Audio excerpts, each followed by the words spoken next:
Light International for a new appointment about the sacred places on Earth.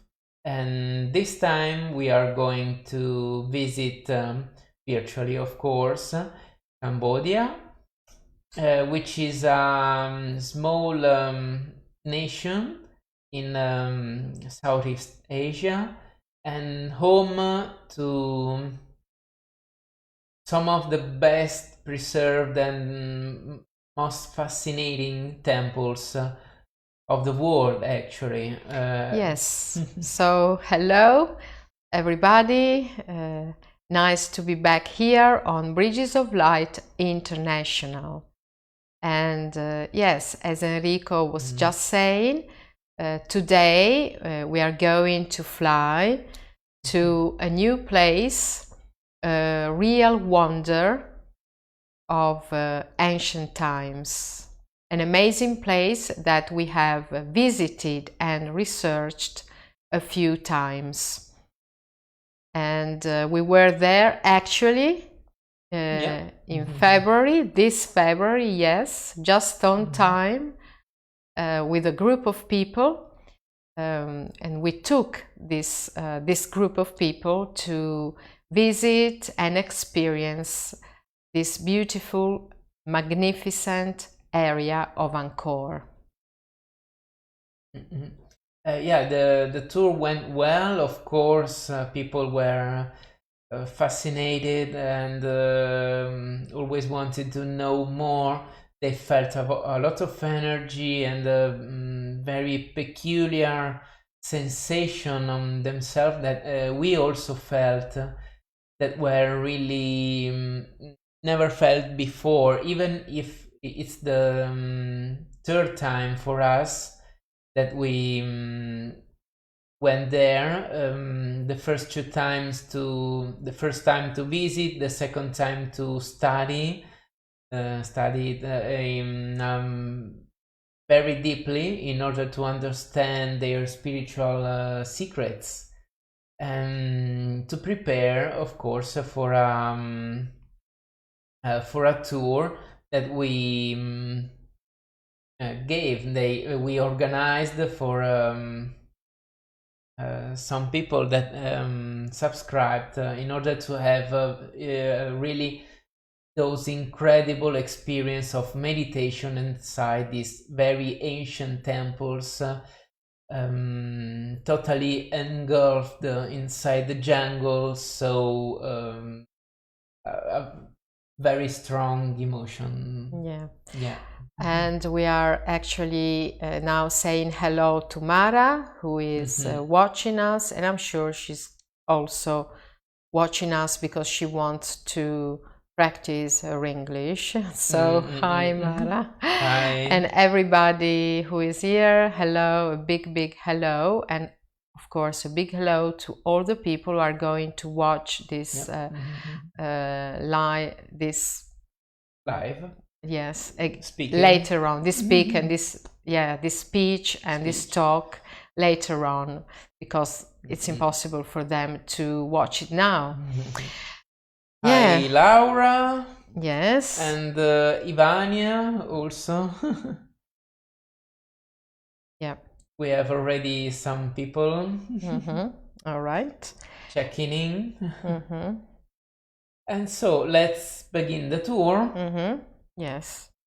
It's really a place, this one is really a place that we love so much.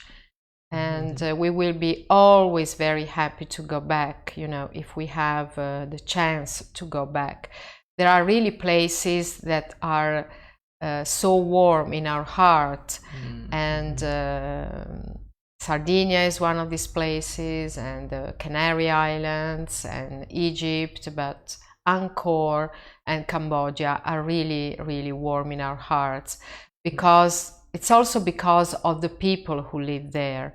The people are so kind, always smiling, and this makes something more and something special, adds something special to the experience of these ancient temples.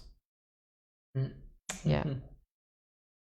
Okay, so let's begin the tour. And here is the first slide about the people of Cambodia, which is the ancient name of maybe we don't have the screen. No. Have it?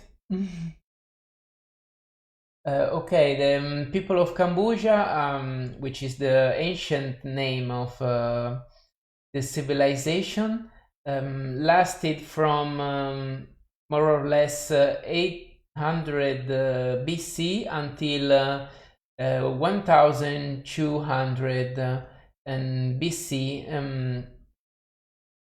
No, just tu? yes, no.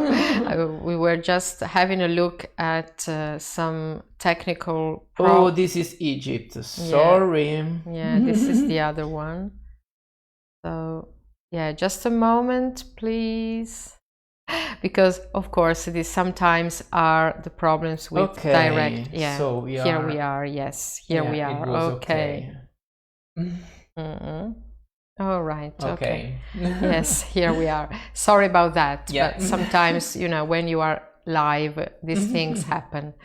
Yeah. So we were talking about the ancient people of this nation.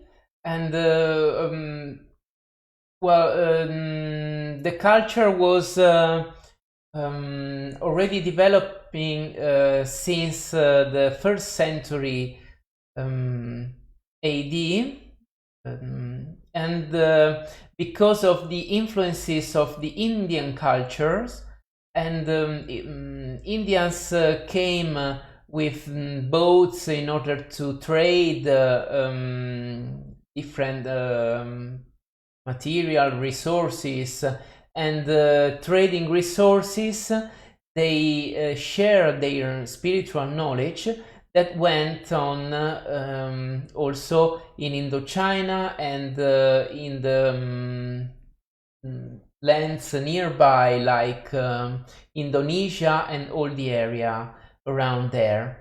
And so there was already Buddhism and Hinduism in Cambodia and in the whole of Indochina during those times.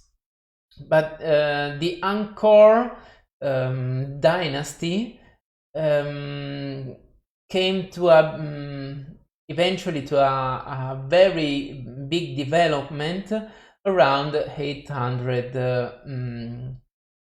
BC, AD. Yes. Here we are. So here we are talking about a civilization that grew a lot during what is our medieval period, our medieval time.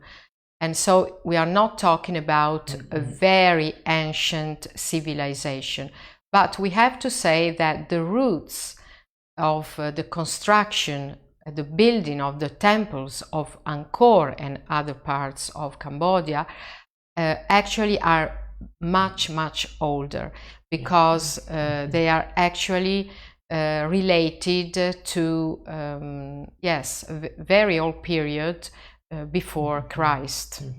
So the roots are really very, very old, because they are based on criteria that were created really previously. As we can see, they have built a very large infrastructure for living, as you can see from the pictures, because they had a very big problem in those areas. They have 2 seasons. One is very dry without water for months, and the second season, the winter, which is always hot, it was rainy. So with so much rain that managing this whole amount of water was really difficult, because it can also destroy the buildings destroy civilization, houses. It was this population faced a really big challenge, but they managed to do it with a very large infrastructure that we are seeing it on this picture, with very large basins of water, providing recollecting water during the rainy season, which will provide water and fertile grounds also for the dry season. Yes. These are very beautiful reproductions that really give us the mood of the place, you know, in those days. But part of it, of this mood, is still there nowadays, you know, and it's part of the fascination of this country.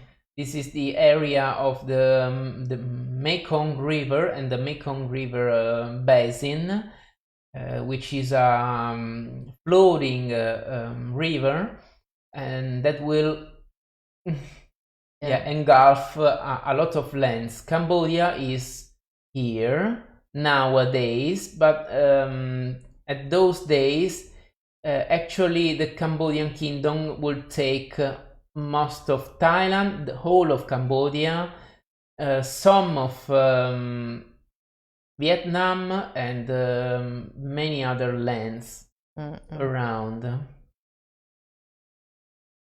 You can have some of the mood of those times during cults and rituals, and these are dances which were a very important part. Very of important part of the rituals, and still are, because this tradition is still there, and it is still possible, if you go to Cambodia, to have the possibility, you still have the opportunity to go and watch these beautiful dances. And here we have another beautiful image, you know, of the life in those days. And it's a hot country, as Enrico was saying, and so it's really refreshing to have a bath.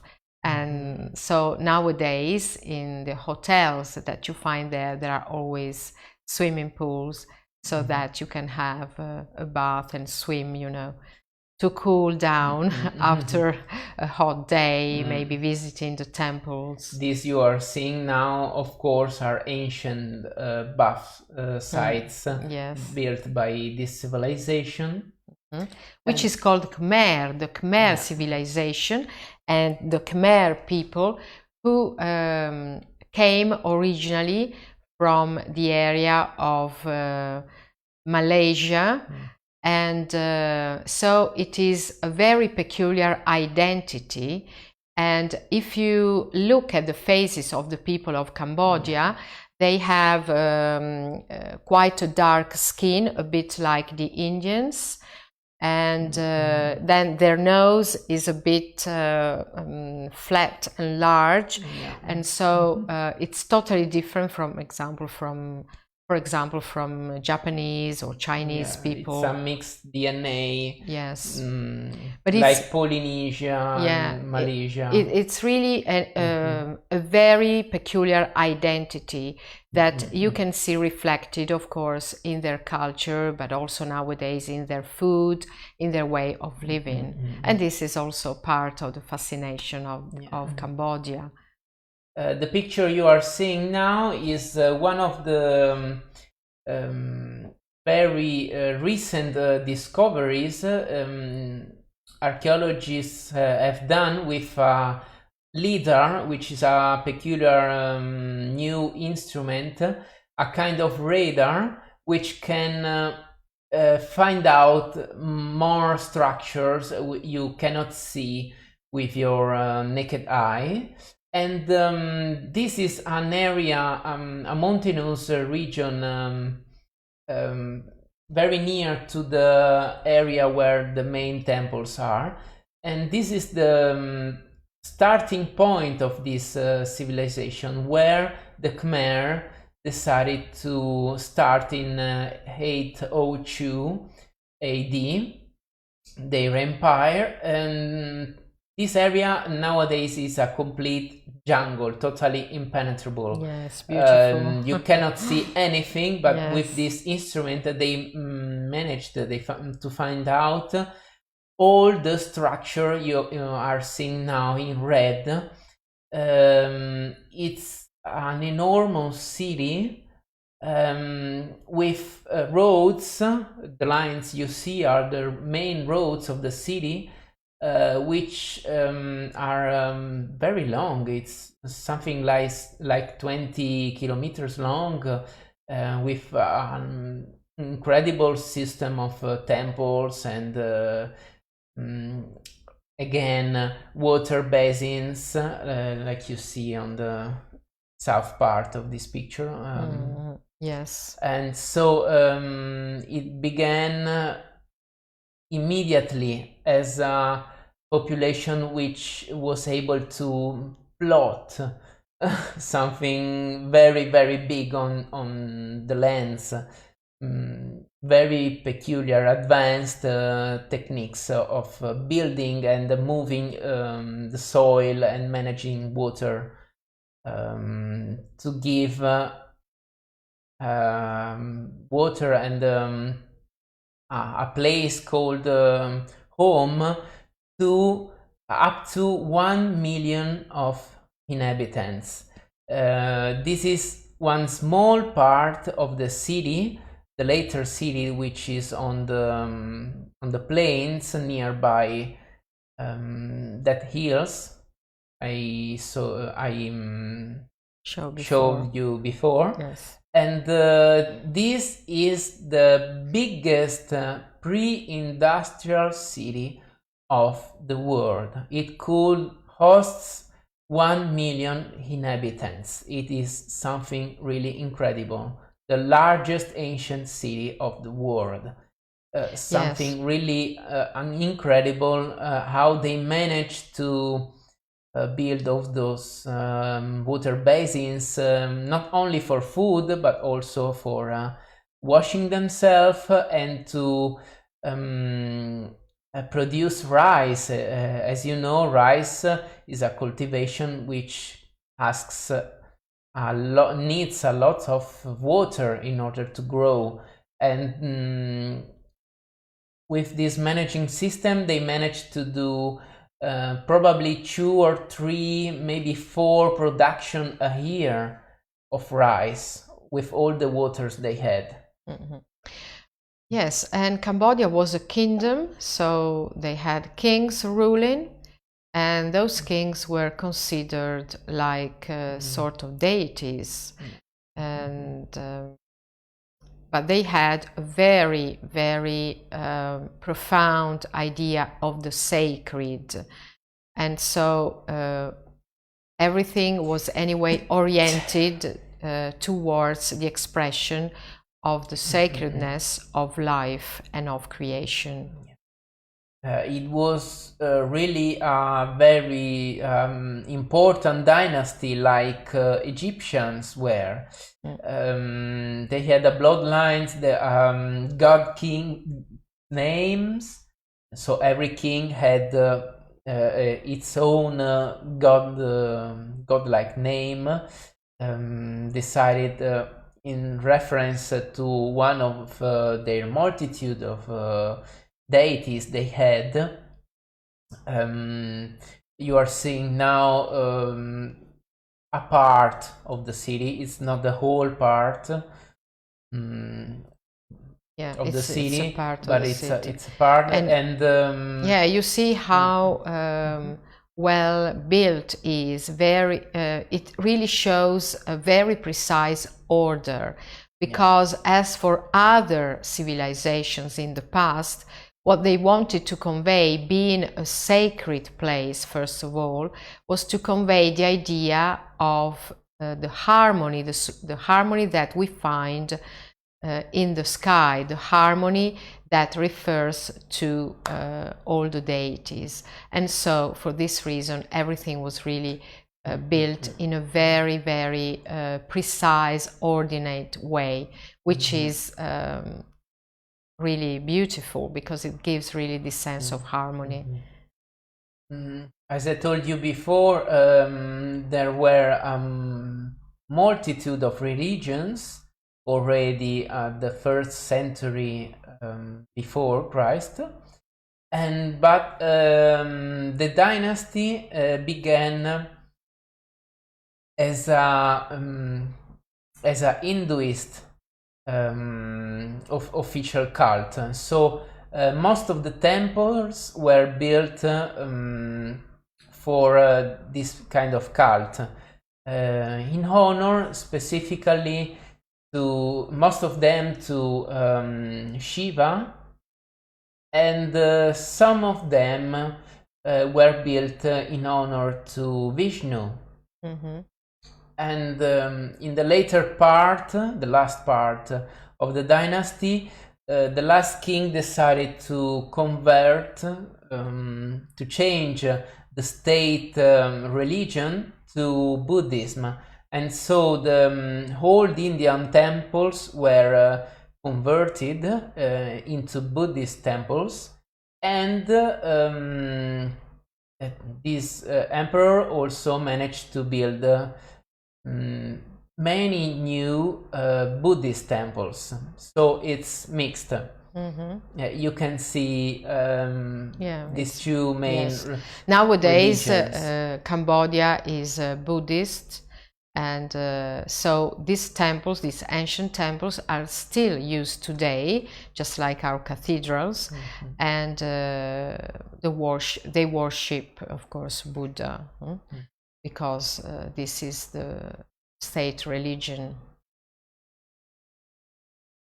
So of course people who go there have to show respect to those places for this reason, because they are still sacred nowadays to the people of Cambodia. And the place we are going to show you now, which is actually in the hills a bit further north. Of Angkor, the plain Mount of Angkor, Kulen. Is actually one of the most worshipped places still nowadays by the people of Cambodia. And it's an amazing place, really spectacular, with a very, very special sacred mood and an energy, a very subtle energy that is filled with a sense of sacredness. Really beautiful. What is so special about this place? Which was actually, this place was actually used long before Hinduism, long before Buddhism. It was still used when a megalithic culture grew in Cambodia. And this megalithic culture was connected to animism, so a different kind of spirituality, a so-called natural spirituality, where everything was considered sacred, everything in nature. And so while walking towards this place, you can actually spot and see still nowadays these beautiful megalithic stones. What you're seeing now is actually a very large area, sacred area, which was carved directly from the bedrock of this river, which is the river where this area is where the river is originating. This is the river which is carrying water to the floodlands of Angkor in the south. So for them it was very, very important to venerate water, because water was the most important element of life. So it was prayed, venerated. It was used as a sacred water to heal, and they came here to ask for healing and to regenerate themselves, and to ask also for fertility. Yeah, you see that it's really, it's really nice to see, these carvings right in the bed of the river. The carvings are actually a symbol of the Yoni Lingam, which is a Hinduism symbol, speaking about the encounter, the joining elements of male and female in order to create life. Yeah. As you can see, they believed that water was part of life, and it was very, very important for fertility, for everything about life. It's really a symbol about creation eventually, because creation of the whole cosmos, also because the Shiva Lingam, the Yoni Lingam, is connected to Shiva, which is one of their most important deities, connected to the whole creation.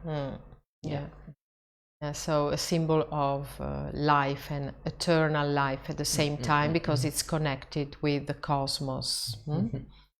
This is another temple. What we are seeing now is the reconstruction of a ritual which was connected to the Shiva Lingam. On the right you have the king of the dynasty, and on the left the chief priest. They had to bless the whole country with this kind of ritual, using waters poured on the Shiva Lingam. So the symbol is this: you are pouring water, which is kind of the male semen,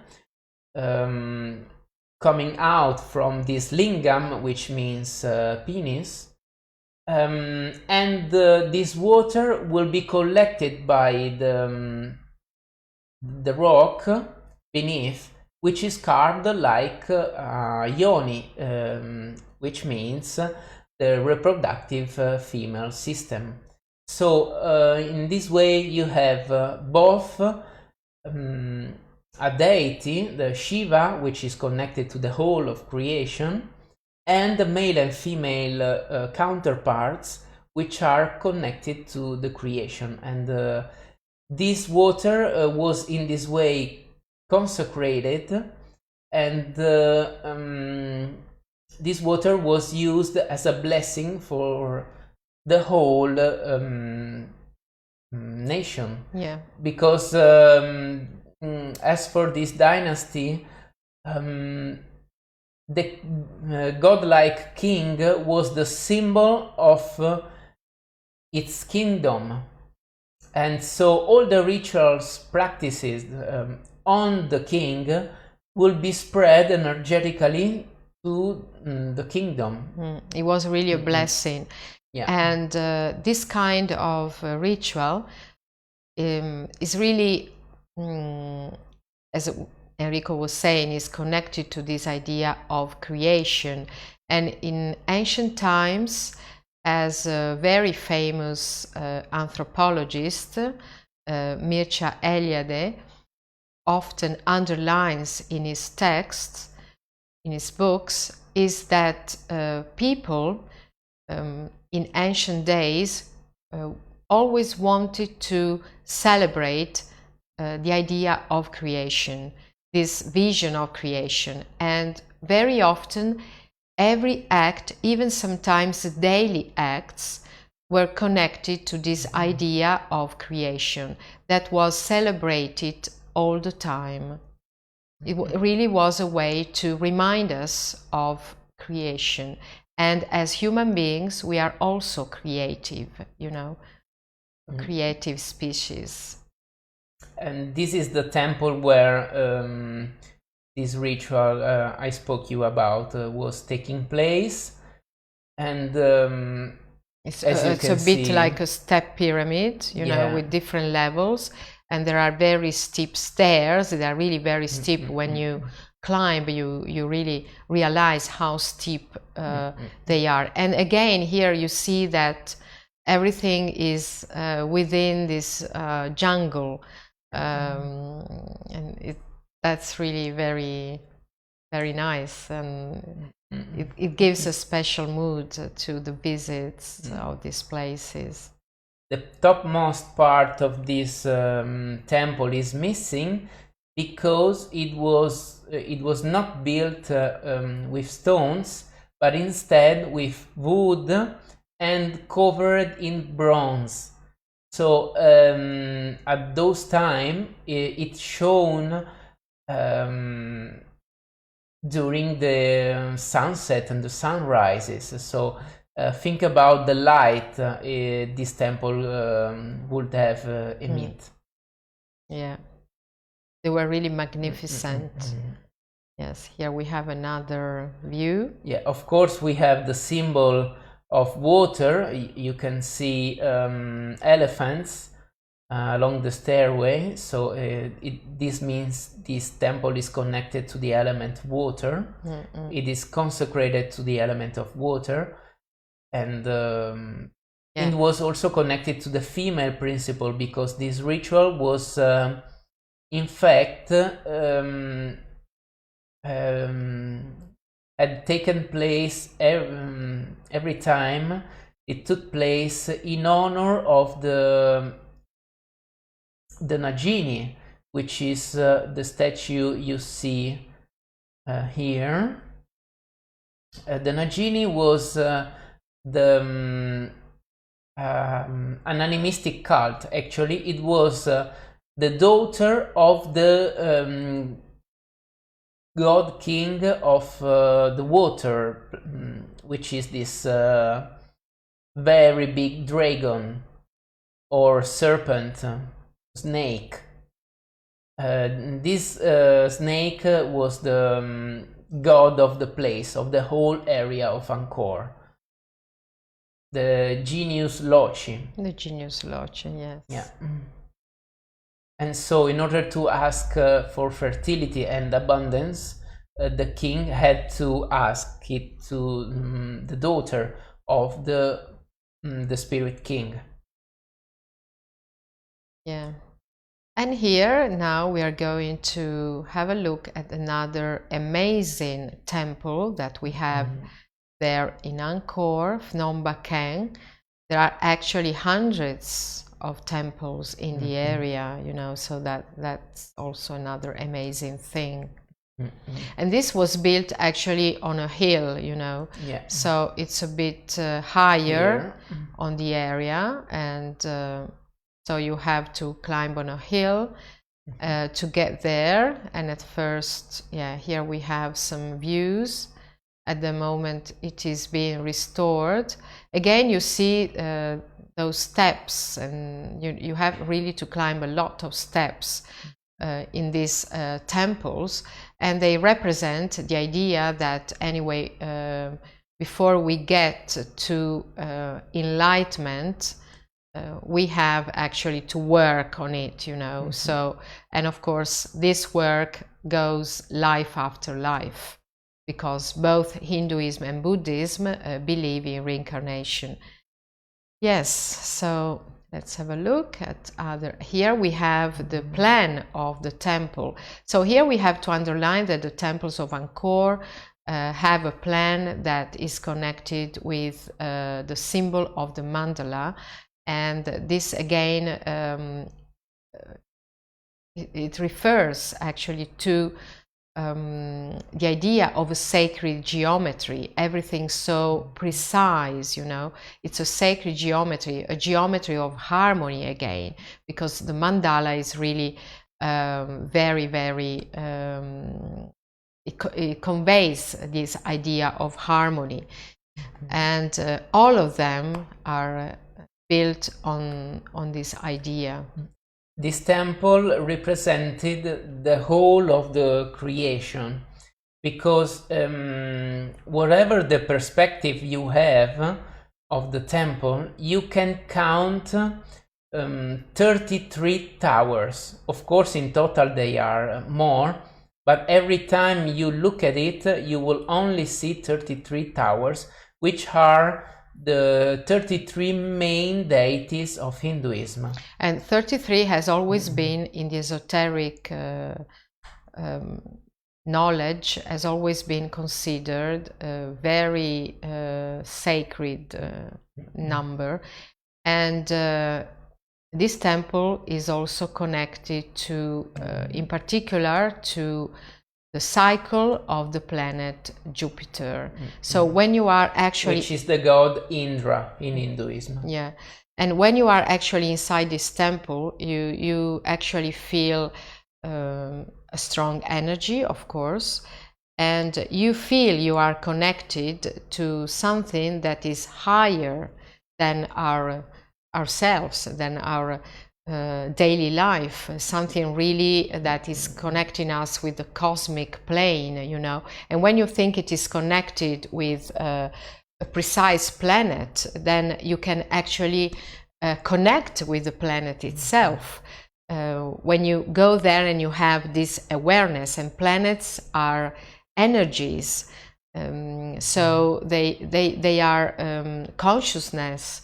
They convey, so their kind of energy.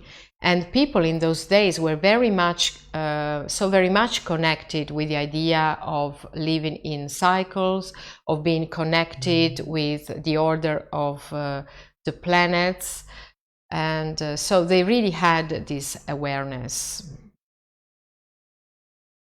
And of course, these temples convey a very beautiful energy that you feel when you are inside those temples. So even if you are not really so much into energies, when you are there, you feel that something is happening inside you, and something happens at the level of your consciousness.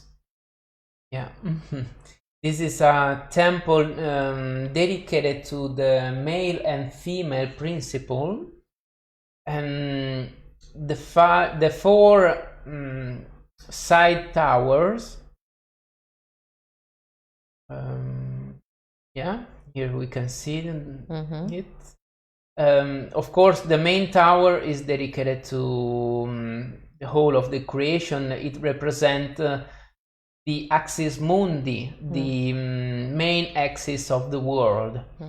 And the four towers around were about male and female principle, because they represented Shiva and Vishnu, the two of the three main divinities in Hinduism, and their female counterparts in a very peculiarly arranged way, so that females were looking at some cardinal points, and male on the others, and the Shiva couple was looking at the right cardinal point associated in symbolism in Hinduism with them, and the other couple also on the right cardinal point.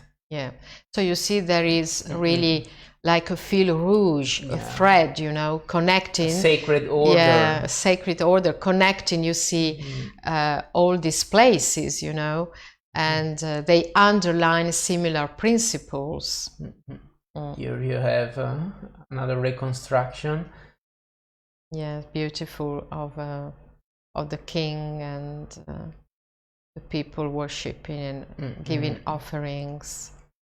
And you know, when you are there, you know, all the temples are in the same area, and so when you get there, you know, it's really like going back to an ancient time, because you are completely inside this mood, this atmosphere.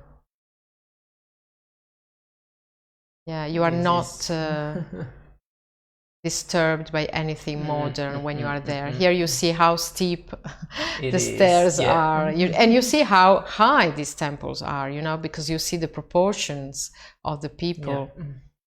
Yeah, so beautiful. And there are so carvings many, of the gods. This is another amazing thing. Yeah, there are all these carvings, bas reliefs. They're so beautiful.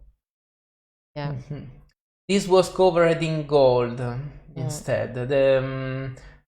The towers were covered in gold.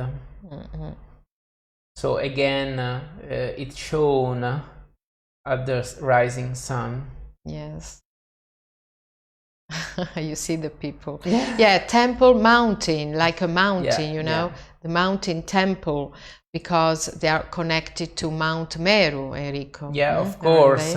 Every temple in Cambodia is meant to represent the whole universe, and the main tower is representing the Axis Mundi. And every layer, every step you take of the biggest, those are step pyramids, so every step is representing one layer of the cosmos actually, and every enclosure is representing the sacred mountains, like the Himalaya, which are enclosing the Axis Mundi, which is the spiritual center of India, of course, the Himalaya mountain. Yeah. And the place of the god. Himalaya was the place of the god for the Hinduism. Yeah, and Mount Meru is, of course, their sacred mountain. And so, you know, we have many layers of symbolism, and one of the symbolism is that of finding your center, your own center, so your essence, your pure essence. Here we are, right, actually at the center. And you see, I am meditating and praying, and so every time you go there is like getting into your own center. And while you walk, you start from an energy that is a bit lower than our average, because you have to discharge, let's say, to let go of your burdens, and you have to get a sort of purification. And then while you walk, the energy goes up more and more, higher and higher, until you get right to the center. And at the center of the temple, the energy is really at its peak, you know. It's the metaphor of your spiritual path, climbing your ascension from the world to the Mount Meru peak, the highest spiritual point. Yes. Yeah, and here we have a beautiful view from above, you know, so you see the light coming from the top, you know, inside the center, the very core of the temple. There are lots of beautiful light effects, you know, in these temples. Here at sunsets, and they become so beautiful. This is a pink temple. They used a kind of pink stone, and it is really marvelous at sunset. But also it is very famous for their carvings. Very, very intricate, elaborate carvings. Yeah, so sophisticated. And anyway, we say hello to some of the people who have just joined us. Sergio, Emma Claudia, she's been there. She was there a few years ago. And Leslie, hi Leslie, good evening to you. Nice to see you back. You see how beautiful these carvings are, so perfect. And think about the time that this took, you know, to this people, you know, to carve these beautiful pieces of art. This is really art. So when you are there, you are within this beautiful art. It's really beauty. Yeah. Look at this. Really amazing. Bapwon, the Bapwon again is that pyramid, a mountain pyramid, symbolizing the ascending path. Yeah, just what we were telling you telling about. you about. This also was in bronze. The main tower was in bronze.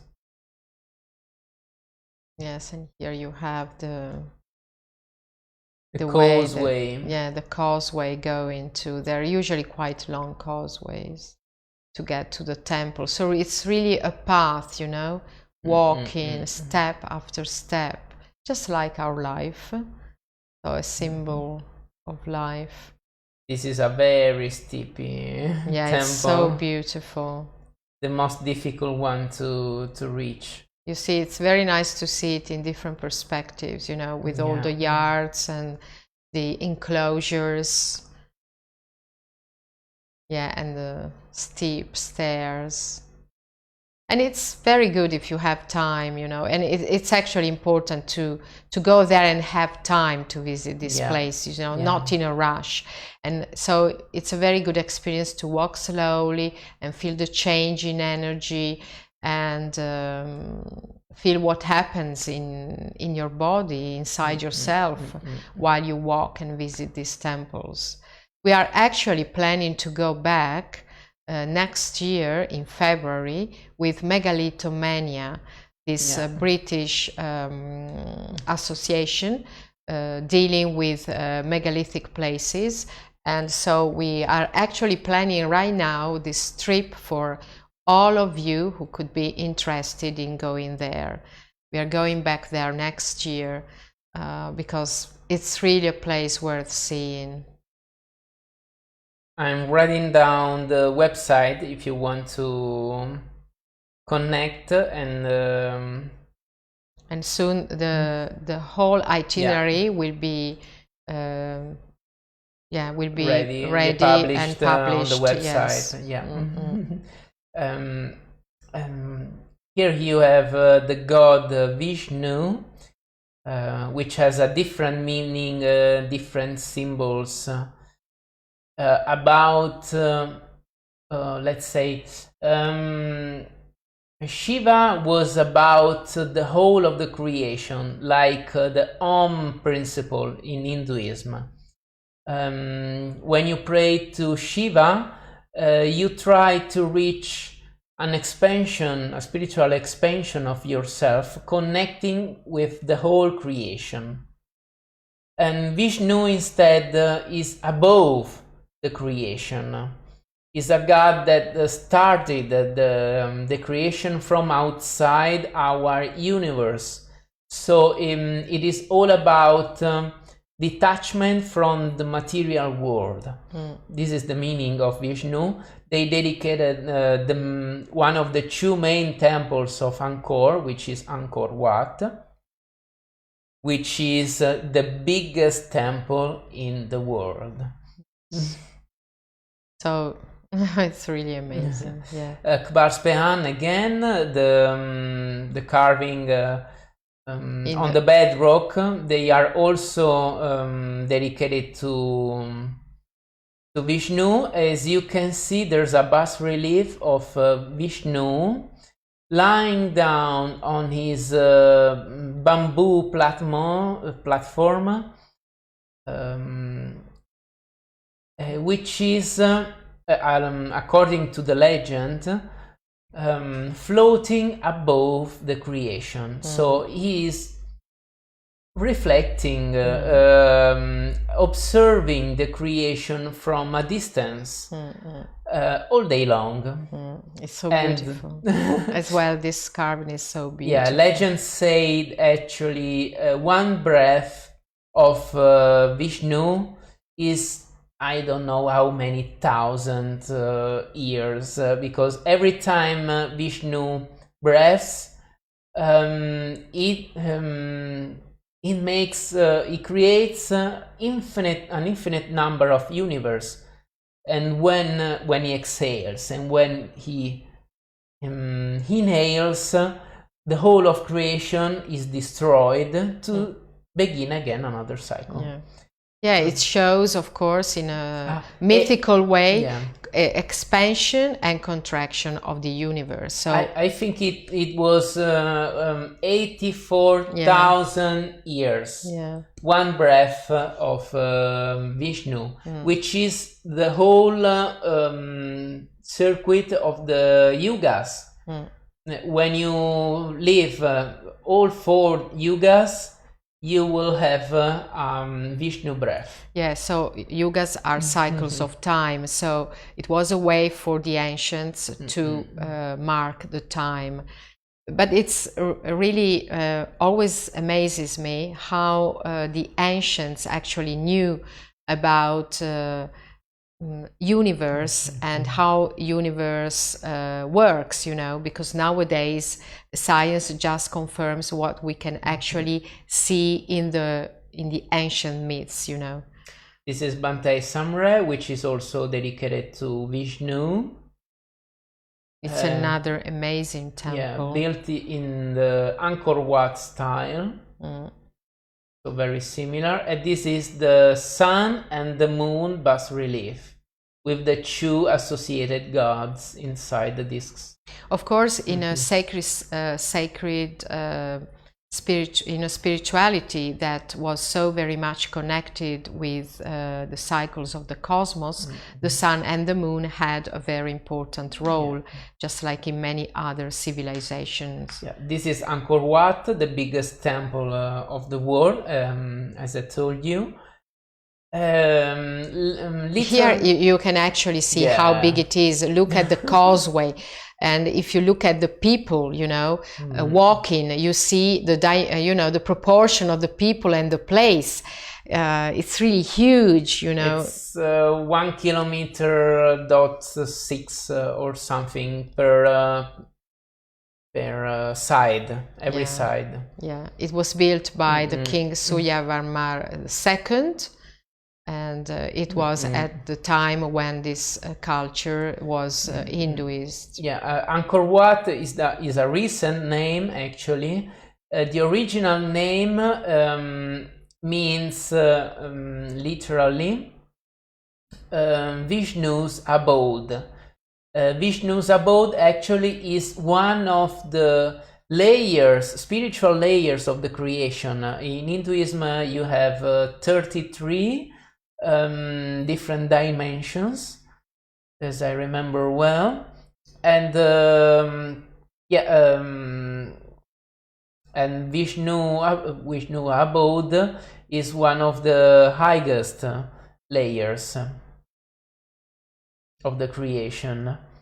Here you can see the side, the size of the temple. The size of the temple, and here during a reconstruction of the period when they were building the temple. And it was built, imagine, only in 35 years. And still nowadays, this surprises people, because 35 years is really nothing for such a huge temple. And when we say 35 years, we also want to talk about all the bas reliefs, everything. The temple was finished in 35 years. While when you think about our cathedral in the same time, medieval times, usually it took us about 200 years roughly in order to build a cathedral, a European cathedral. This was built in 35 years. And you have kilometers of bas reliefs.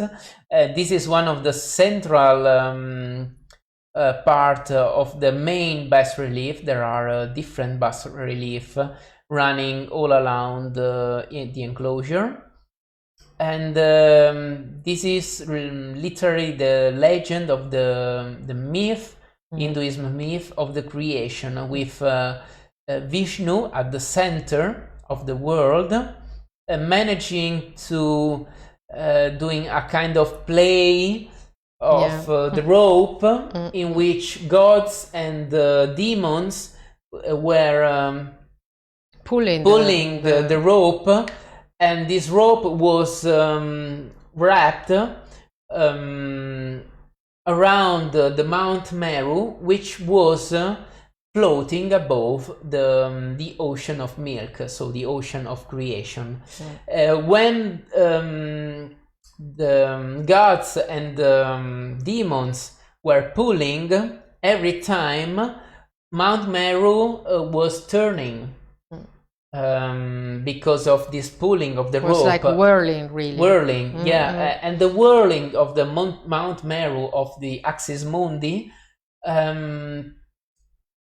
made all the animals, all the plants, all the humans and all the creation to pop up from the ocean of milk. This is called the churning of milk, of the ocean of milk. Yeah. Beautiful, beautiful carving, really. Yeah. Here we have Vishnu, right?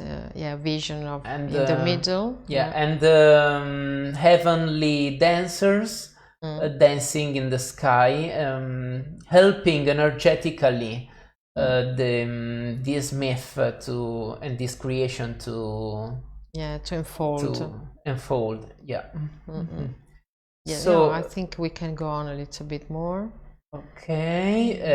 Another vision, another image of. This is the God's part, and this is the demon's part instead. Pulling the. Of course, this. Rope is not really a rope, is a godlike serpent, a godlike snake, which is again of the similar animal as the same animal we saw earlier during animism. I told you the god of Angkor Plain was a godlike snake.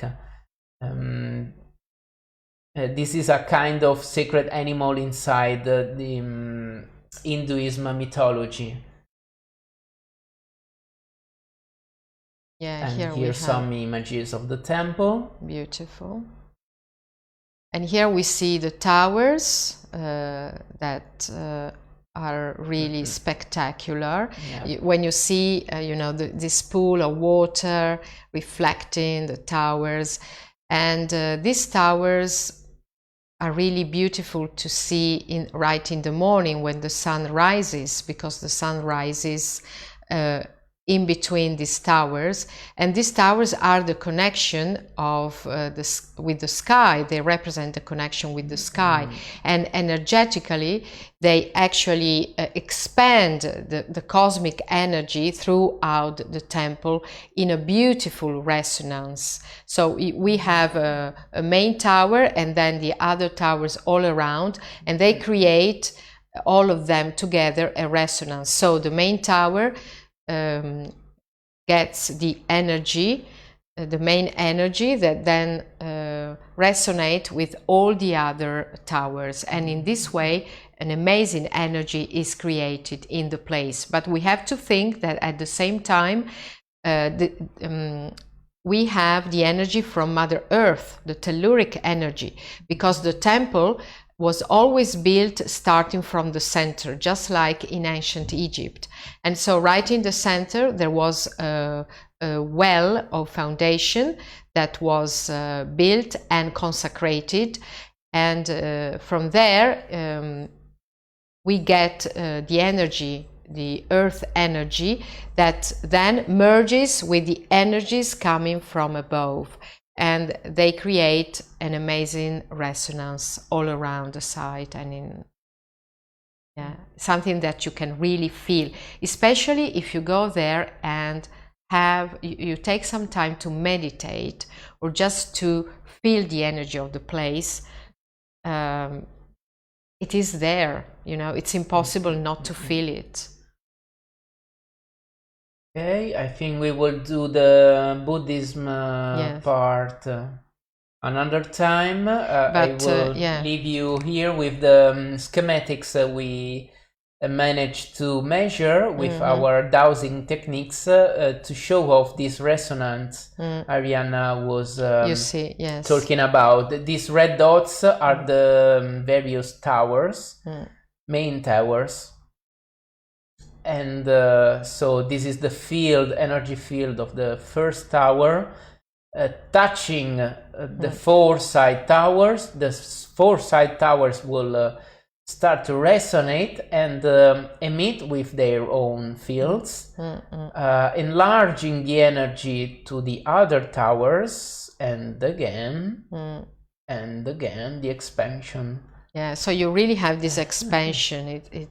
It's really beautiful. It's really, yeah, and as I was saying, you really feel this energy when you are there if you take some time. But it's important to go there and feel the place, not just go there in a rush taking pictures, but you really have to feel the place.